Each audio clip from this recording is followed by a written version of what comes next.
What I would like to ask is a question.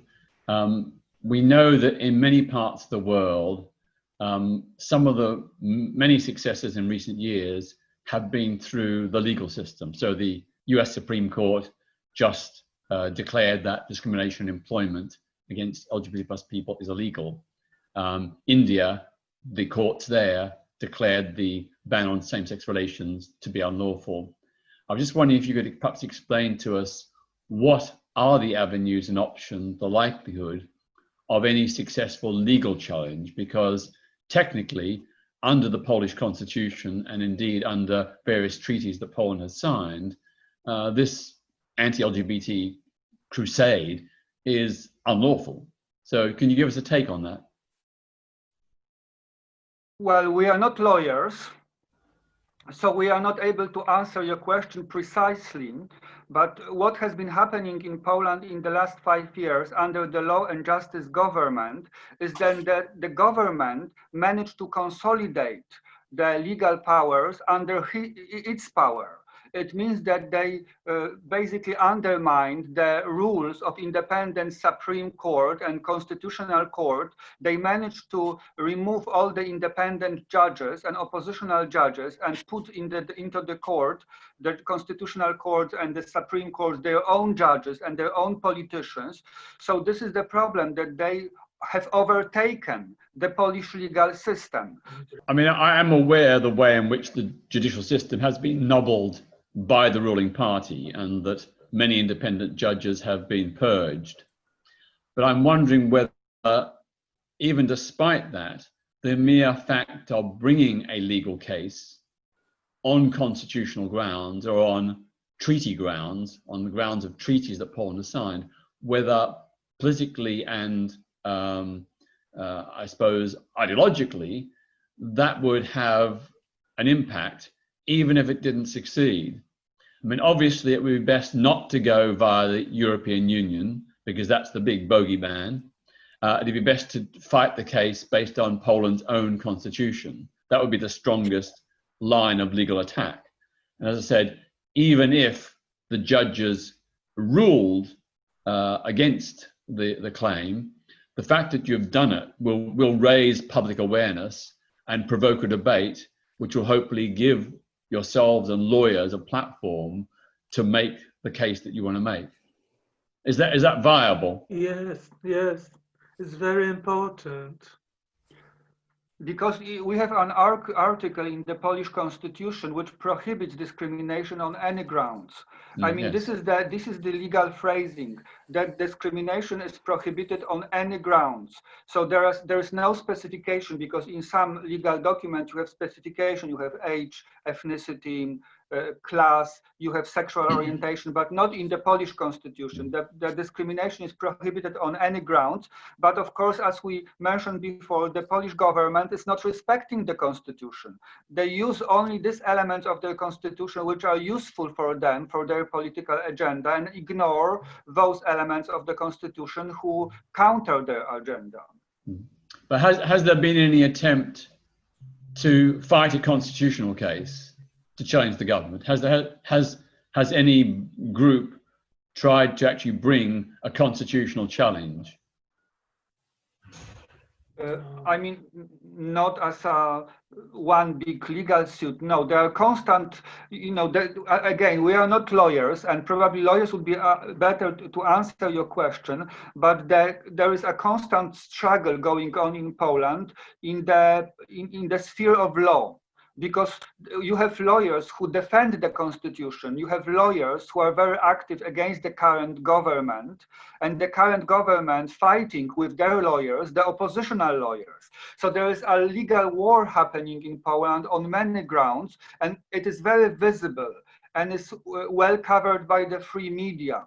So there is a visibility of opposition against the government on the cultural ground, on the street level through massive demonstration, but also on legal level. And this is all very well publicized in the Polish media and international media. Poland is not Russia. We still have a lot of freedom when it comes to oppositional voices and oppositional activities. But thank you for your suggestion. It's very important. It's vital. Maybe we should start it. I think it would you must obviously make the decision. You know better than me, but just from a distance, you know, looking at the successes that legal challenges have secured around the world, even when they don't initially succeed, the fact that they're raised generates a public debate, and through that public debate, you create awareness. You conscientize people. You get a platform to discuss the issues. So I would have thought that for example, the ban on any recognition for same-sex partnerships could be challenged constitutionally in the Polish courts on the grounds of non-discrimination. Yeah. Well, Maybe it also could be challenged culturally. You mentioned earlier about a Polish sensibility which is very much geared to families and generations. And it seems to me that actually same-sex partnerships are looking for something similar, are looking for making family structures. It could actually connect culturally. Yes, and what we've you had say. an excellent visibility campaign of lesbian and gay couples who held hands on the billboards. We were part of this campaign. It was very successful and raised awareness. You are right. Angus's exhibition looks like a Polish exhibition because we always have art and activism together. So culturally, we've been opposing the government a lot, yes. Could I ask another question?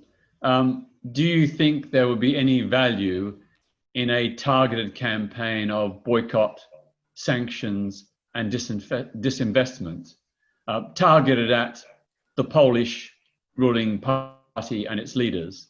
Do you think that might be a factor? Like, for example, an assets freeze, travel bans, things like that, which could be introduced by individual or collective EU governments?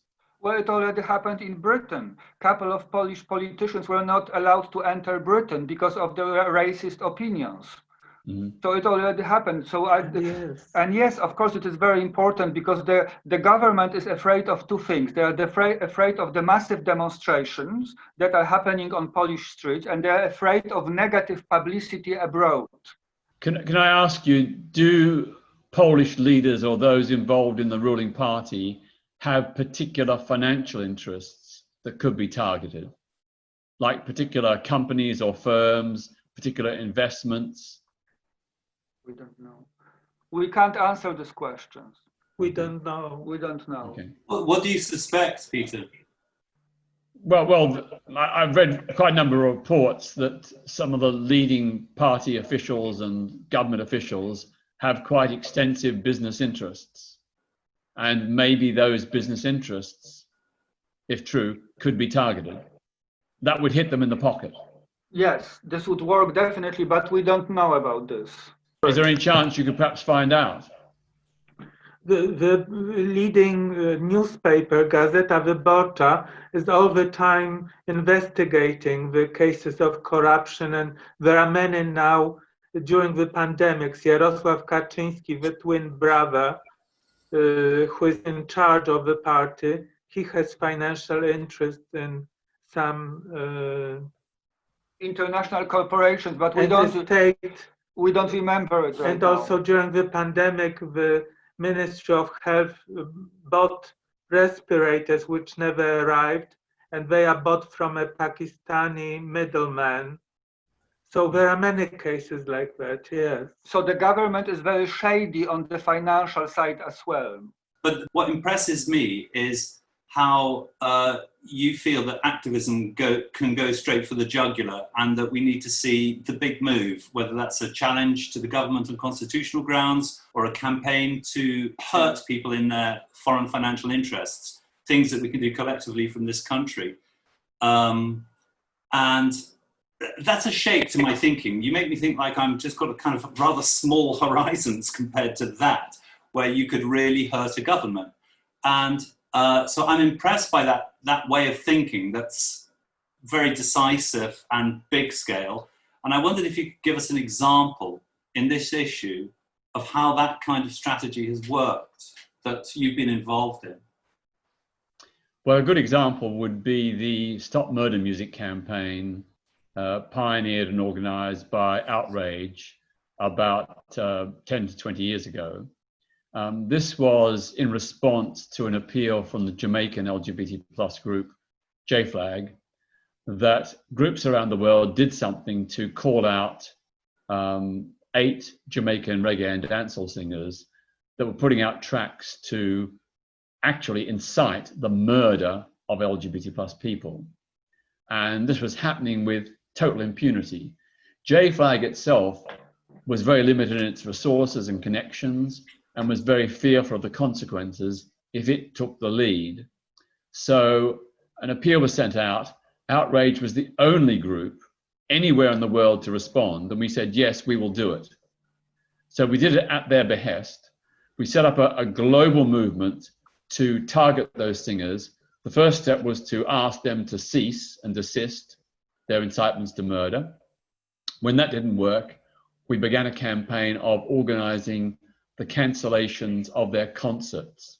So we targeted venues initially in Britain, but then we set up a global network where their concerts were targeted in Germany, France, the United States, Denmark, and so on. We got dozens of their concerts cancelled. It cost millions of dollars in lost earnings, and very quickly they came to the negotiating table. So there's an example of how an international campaign would work.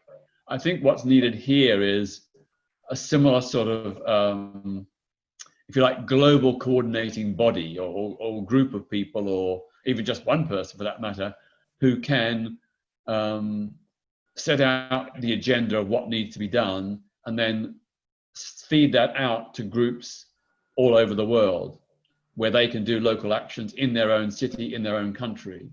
That's the way we did it with Stop Murder Music. We had a coordinating center, which I basically organized, which sent out information, the details about what these singers actually said, copies of their lyrics, audio of their songs. So people were armed with the evidence, they had the facts, they had the information, and then they were able to take that to concert promoters, venue owners, and so on, to get the concerts cancelled. So I would say that's the way, that's the kind of model that's probably needed. I don't know who would do that. I mean, I'm just completely overwhelmed. I'm just like, I'm barely eating or sleeping. I'm so busy. So I couldn't take it on myself, but I'd be obviously willing to help, give support and help publicize. And of course, what we also did was make sure that what we were doing was very well publicized. So we sent it out to the LGBT plus press and the mainstream press all over the world and got a huge amount of media coverage, which was very, very embarrassing to these singers. In the same way as you mentioned earlier, that we need to try and embarrass the Polish leaders behind these policies. They are sensitive to international opinion and to bad publicity. Yes, that's very, very new for me and extremely important. I think that's the avenue that we should take. We should collaborate and continue develop our struggle here, which is rather limited, into a global one. That's very important. But I would like to say that what we really need as a starting point is a series of clear, concrete, specific demands, calling out, listing maybe the half a dozen crimes of the Polish regime, what they're doing, why it's wrong, so that gives people a series of issues and a series of demands that they can use in campaigns, whether it be letter writing or pickets outside the Polish embassy. So I'd ask you to perhaps think about what those key demands would be, and then perhaps communicate them to us. I would like to add that people speak a lot about same-sex partnership and this kind of legal changes, but right now in Poland, what we need most, and also from the international pressure, is to speak about the hate speech in Poland.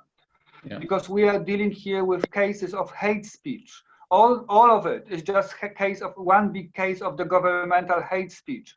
So some kind of introduction or campaigning for law that prohibits hate speech directed at sexual minorities would be of the most important would be the most important in Poland right now. Agreed. And to pursue that campaign, we of course would need the evidence of who said what and when and where. So if you can provide Angus with that information, then we can start compiling it. Yeah. Thank you. Thank you very much. Thank you for being with us. Okay, my apologies that I have to go, but it's been great speaking to you all, and much admiration. You are heroes. You're battling under conditions of far greater adversity than we have in Britain or other Western countries. So my heartfelt salutations. Thank you. Thank you. Thank you.